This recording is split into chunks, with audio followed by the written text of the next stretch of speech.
Debería haberlo visto venir. La reunión de Nochebuena en casa de mis padres en las lomas de Chapultepec, en la Ciudad de México, tenía todos los elementos familiares, la mesa perfectamente puesta con la porcelana fina de mamá, el olor a pavo asado llenando cada habitación y mi hermana, Vanessa, siendo el centro de atención como siempre. Daniel viene, ¿verdad? Oí preguntar al tío Ricardo mientras entraba en el camino de entrada exactamente a las 5:47 de la tarde. Por desgracia, la voz de Vanessa se oyó a través de la ventana abierta. Mamá insistió, aunque no tengo ni idea de por qué. Seguimos invitando a la decepción de la familia. Tenía 31 años y nada había cambiado desde que éramos niños. Vanessa era la hija predilecta, con una maestría en Administración de Empresas de Harvard, directora en Valmex, casada con un cirujano cardíaco, 2 hijos perfectos. Yo era el callado que jugaba con las computadoras en mi apartamento. Daniel me saludó mamá en la puerta con un abrazo que pareció más por obligación que cálido. «Ya estás aquí». ¿Tomaste el tren? Conduje. A su sonrisa se tensó. Bueno, entra. Todos están en la sala de estar. Intenta socializar, ¿de acuerdo? Tu hermana ha traído a algunos de sus colegas de la firma. La sala de estar estaba abarrotada con el mundo de Vanessa. Su esposo, Braulio, estaba junto a la chimenea hablando de handicaps de golf con papá. Sus 2 hijos, Sofía y Mateo, enseñaban a todo el mundo sus últimos premios académicos. Y la propia Vanessa estaba sentada en el sofá de color crema, rodeada de 3 mujeres impecablemente vestidas y 2 hombres con trajes caros. Dani me llamó, usando el apodo de la infancia que le había pedido que dejara de usar hacía años. Ven a conocer a mi equipo de Valmex. A todos, este es mi hermano pequeño, Daniel. Hace cosas de computadoras. Encantado de conoceros, dije, estrechando la mano de cada uno de ellos. ¿Qué tipo de cosas de computadoras?, preguntó Marcos, uno de los hombres. Tenía el aspecto pulcro de alguien que nunca había cuestionado su lugar en el mundo. Desarrollo de software, principalmente.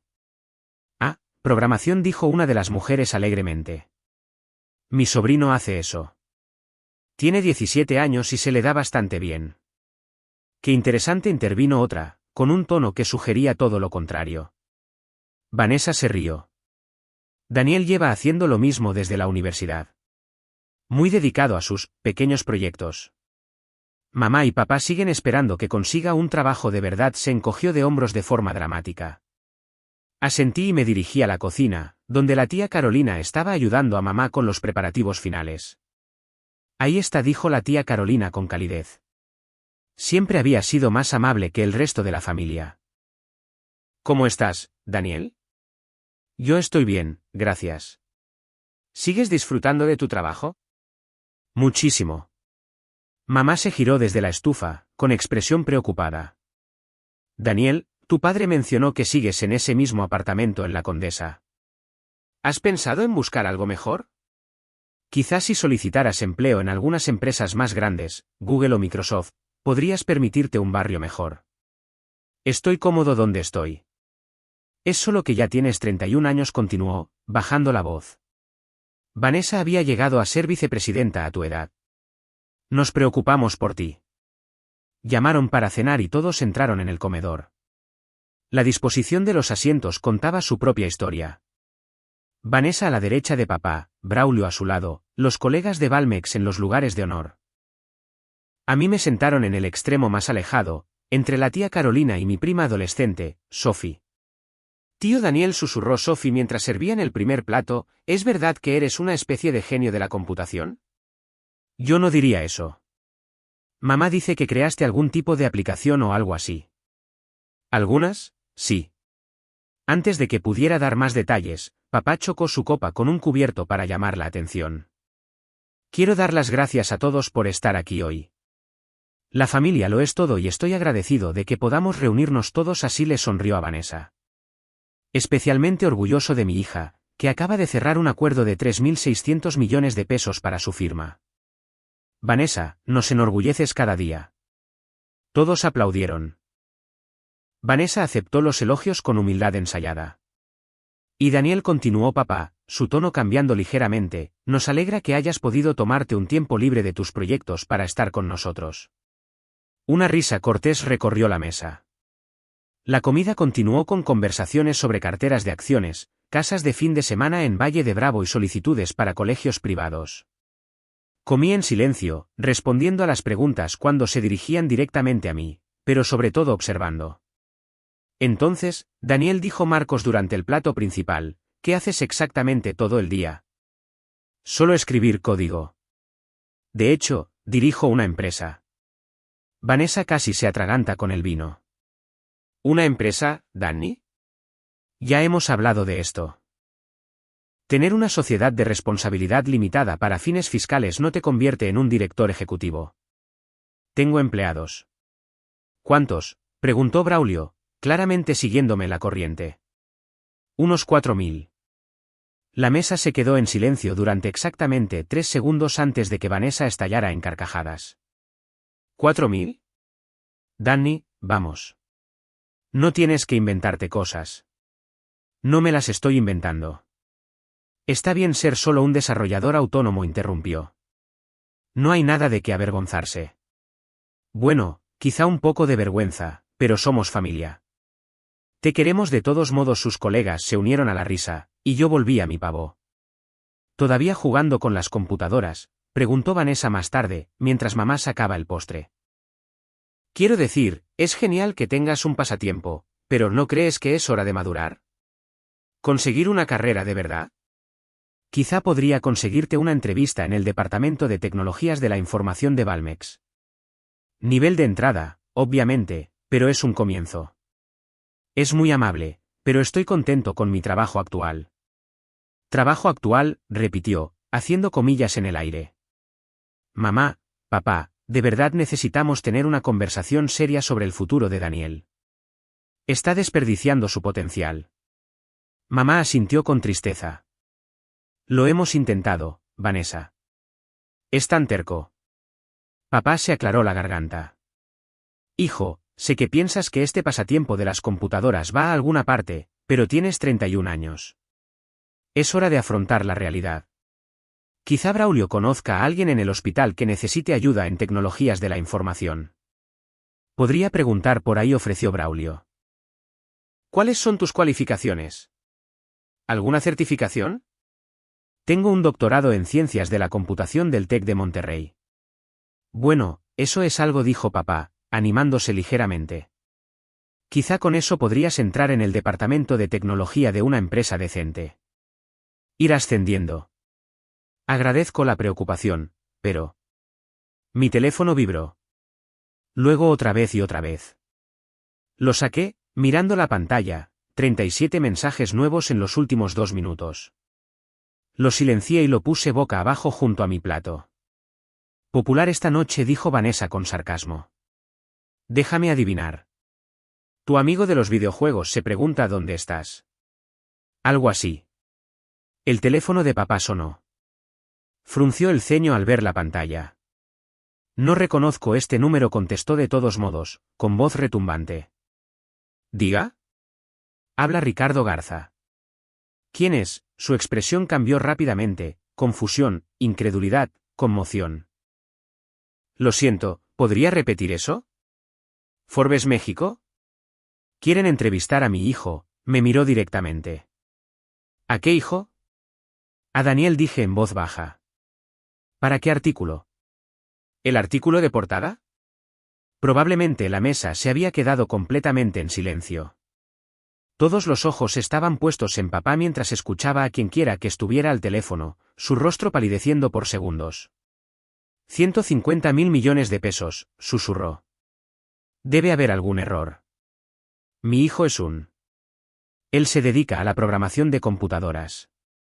Vive en la Condesa. Vanessa agarró su propio teléfono, sus dedos volaban por la pantalla. Vi su rostro pasar por varias emociones, curiosidad, confusión, absoluto terror. Oh, Dios mío, musitó. Oh, Dios mío.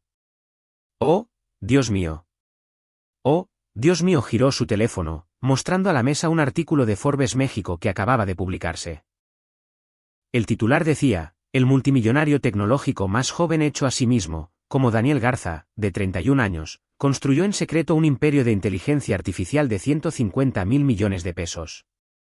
Mi foto ocupaba la mitad de la pantalla, una toma profesional de la reunión del consejo del mes pasado. Esto no puede ser real, dijo Marcos, sacando su propio teléfono. No manches, ¿eres ese Daniel Garza? Sí. La plataforma de inteligencia artificial de tu empresa impulsa la mitad de los sistemas de ciberseguridad de Fortune 500. El 63%, en realidad. Desde el último trimestre. Mamá había encontrado el artículo en su tableta. Leía en voz alta, con la voz temblorosa. Daniel Garza, fundador y director ejecutivo de Códice IA, ha revolucionado la industria de la ciberseguridad con sistemas revolucionarios de inteligencia artificial que predicen y previenen amenazas digitales antes de que ocurran. Su empresa, valorada en 150.000 millones de pesos en su reciente ronda de financiación de Serie D, emplea a más de 4.000 personas en 6 países y cuenta con Amazon, Apple y Microsoft entre sus principales clientes. Dijiste Microsoft, interrumpió papá débilmente. Antes. Dijiste que podrías trabajar en Microsoft. Son uno de nuestros mayores clientes. Nos pagan 846 millones de pesos anuales por nuestra plataforma de seguridad empresarial. Braulio se había puesto blanco. El hospital acaba de firmar con Códice IA. Pagamos. ¡Oh, Dios! Pagamos 58 millones de pesos por un contrato de 3 años. Sí, aprobé ese acuerdo personalmente. Buen hospital. Tienen excelentes necesidades de seguridad de datos de pacientes. Vanessa se desplazaba frenéticamente por su teléfono. Tu patrimonio neto. Forbes estima 48.000 millones de pesos. ¿Tu patrimonio neto personal es de 48.000 millones de pesos? Fluctúa con la valoración de las acciones.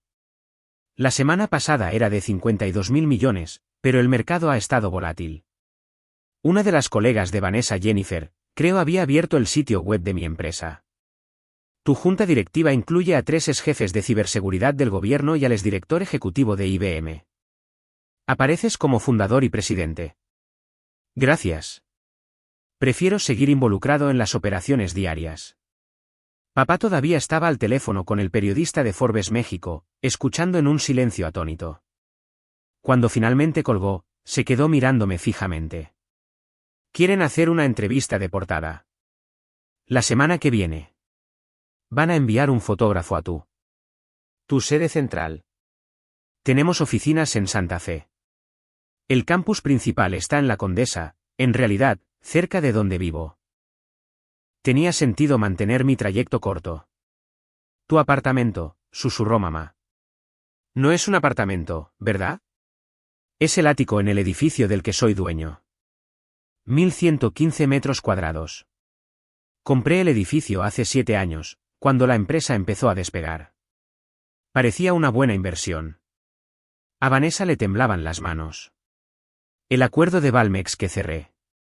El acuerdo de 3.600 millones de pesos del que papá estaba tan orgulloso.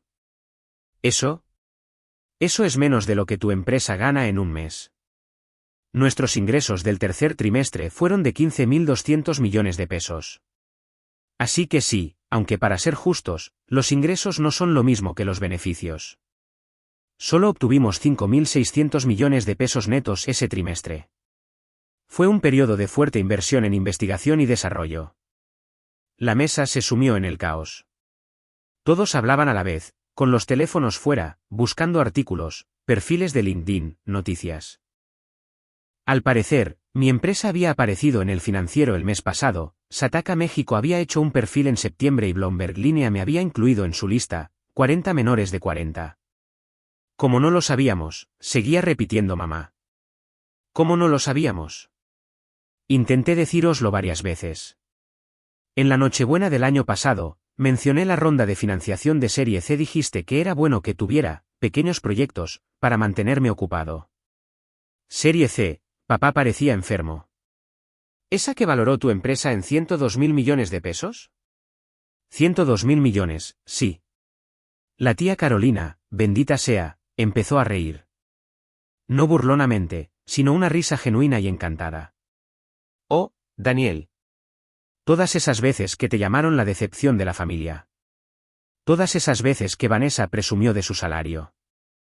¿Cuánto ganas?, me preguntó directamente una de las colegas de Vanessa. Anualmente, mi salario es de 7.200.000 pesos. Pero con las opciones sobre acciones y los dividendos, la compensación total del año pasado fue de unos 3.240 millones de pesos.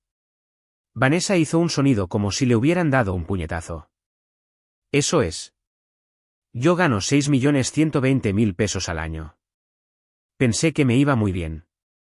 Te va bien, dije honestamente. Has construido una gran carrera. No me trates con condescendencia, se levantó bruscamente, su silla raspando contra el suelo. Dejaste que nos burláramos de ti. Durante años, te sentaste ahí y dejaste que te tratáramos como un fracaso. Nunca preguntasteis lo que hacía en realidad. Simplemente lo asumisteis, porque vivo en la Condesa, visto con vaqueros y camisetas, conduzco un Honda de 10 años. Me gusta mi Honda. Es fiable. Y tengo un Tesla y un Porsche, pero no son prácticos para conducir por la ciudad.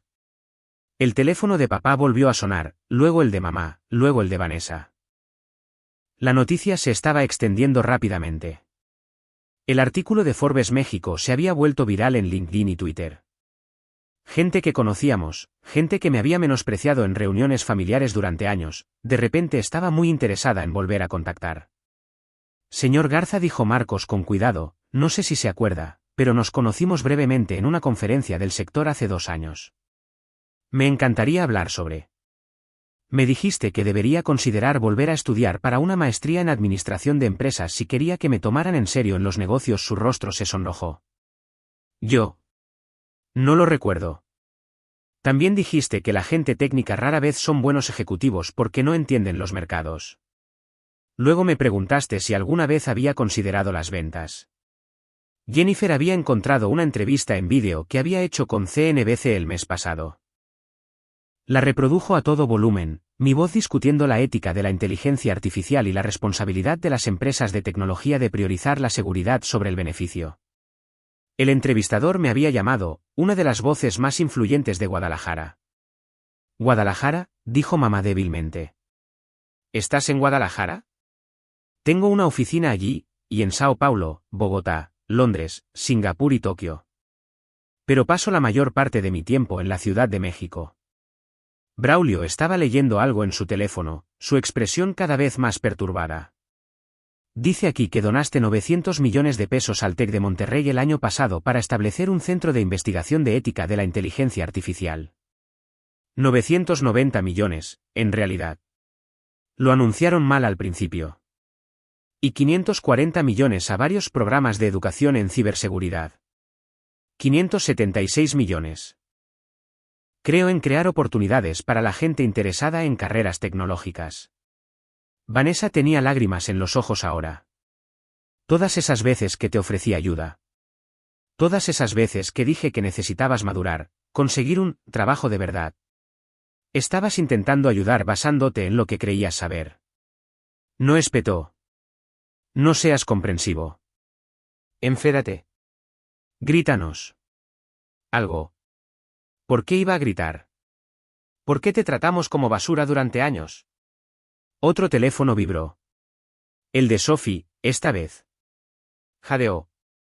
Tío Daniel, eres tendencia en Twitter. Número 3 a nivel mundial. El hashtag es multimillonario secreto. Revisé mi propio teléfono.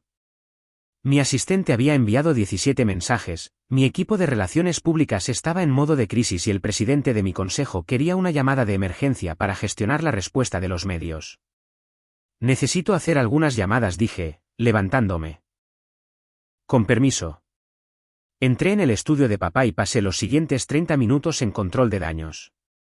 Se suponía que el artículo de Forbes México se publicaría la semana que viene, después de que hubiera tenido tiempo de preparar a mi equipo. Alguien lo filtró antes de tiempo y ahora estábamos improvisando. Cuando volví al comedor, el ambiente había cambiado por completo. Los colegas de Valmex se habían ido, al parecer, habían puesto excusas incómodas y se habían marchado. Vanessa estaba sentada sola en la mesa, su maquillaje perfecto arruinado por el llanto. Mamá y papá estaban de pie junto a la ventana, tomados de la mano y con aspecto de estar en estado de shock. Braulio estaba en un rincón con su teléfono, presumiblemente explicando a los administradores del hospital cómo acababa de cenar en Nochebuena con Daniel Garza sin reconocerlo. El fotógrafo estará aquí en 20 minutos, anuncié. Forbes México quiere fotos familiares para el artículo. Creen que añade interés humano. No puedes estar hablando en serio, dijo Vanessa. Por desgracia, sí. Son muy insistentes. Algo así como que, y la familia que no sabía que estaba cenando con un multimillonario, es una historia demasiado buena como para dejarla pasar. Daniel empezó papá, con la voz ronca, no sé qué decir. Lo siento mucho. Nunca. No entendimos lo que estabas construyendo. No, no lo entendisteis. Pero tampoco preguntasteis nunca. Deberíamos haberlo hecho, dijo mamá, llorando ahora. Todas esas veces que intentaste explicarlo, y te ignoramos. Sonó el timbre de la puerta. La abrí para encontrar a un fotógrafo y una periodista de Forbes México, junto con 2 asistentes que llevaban equipo. Señor Garza, me saludó la periodista, una mujer llamada Rebeca, con entusiasmo. Estamos muy agradecidos de que haya aceptado la sesión de fotos familiar. Esta va a ser una historia increíble. El modesto multimillonario que mantuvo su éxito en secreto para su propia familia. No lo mantuve en secreto. Simplemente no escucharon. Se rió como si hubiera hecho una broma e hizo pasar a su equipo. La siguiente hora fue surrealista. El fotógrafo nos hizo posar en el comedor, alrededor de la mesa de Nochebuena con su comida a medio comer. Vanessa se había arreglado el maquillaje, pero parecía desdichada.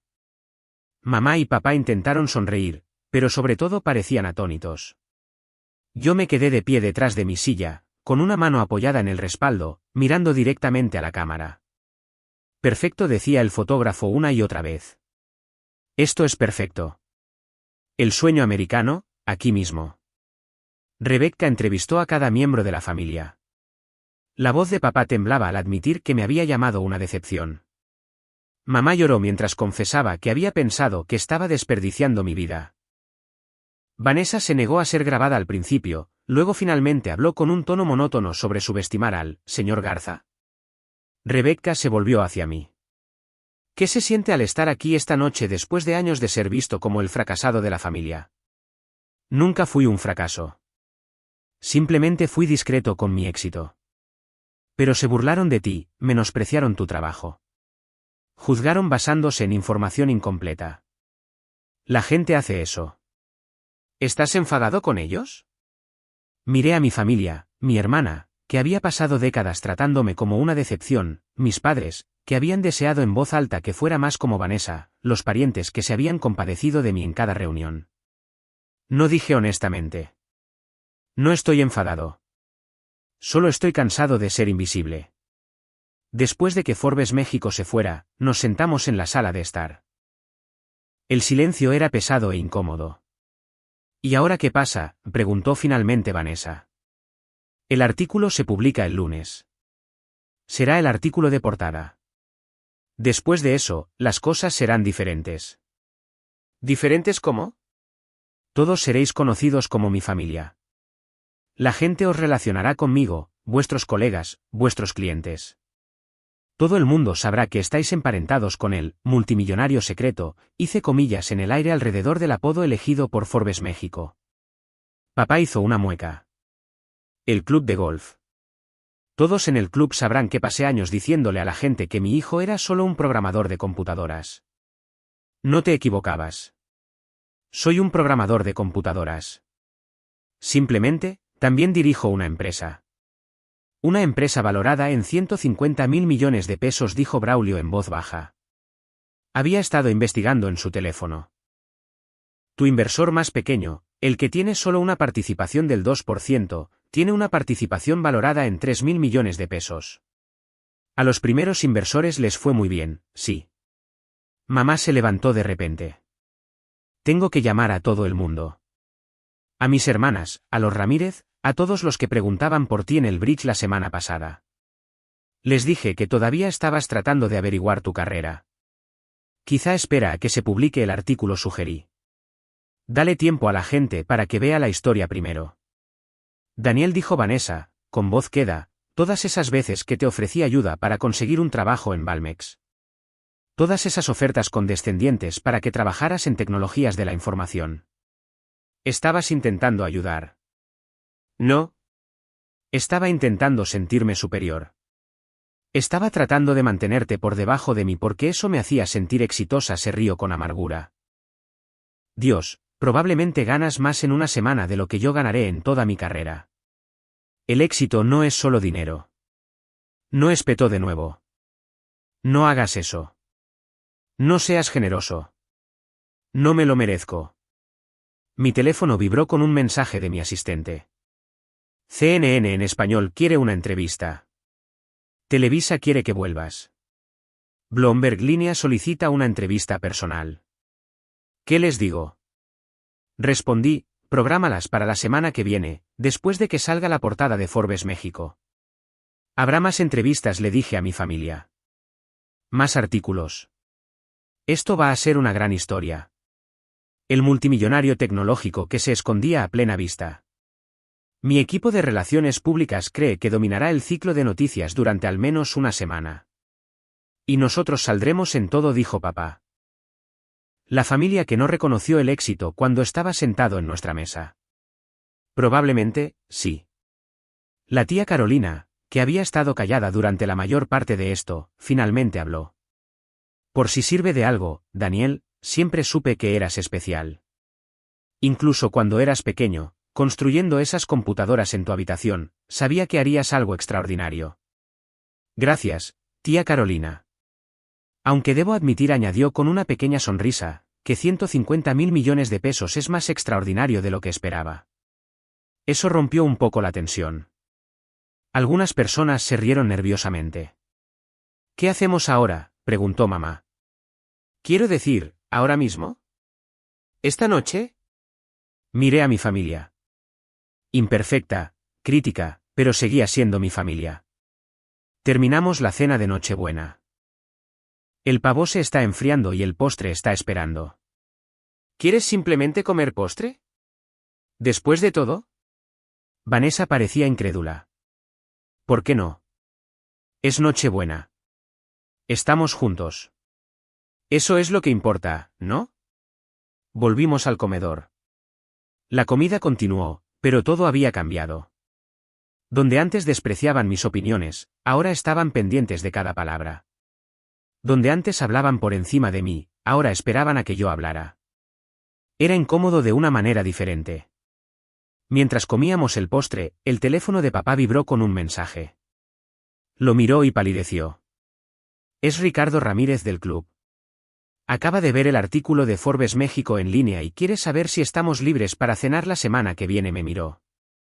Llevamos 3 años intentando cenar con los Ramírez. Siempre decían que estaban demasiado ocupados. Probablemente esperan que les presentes a ti, dijo Braulio en voz baja. Todo el mundo lo hará. Mi teléfono se iluminó con otra llamada.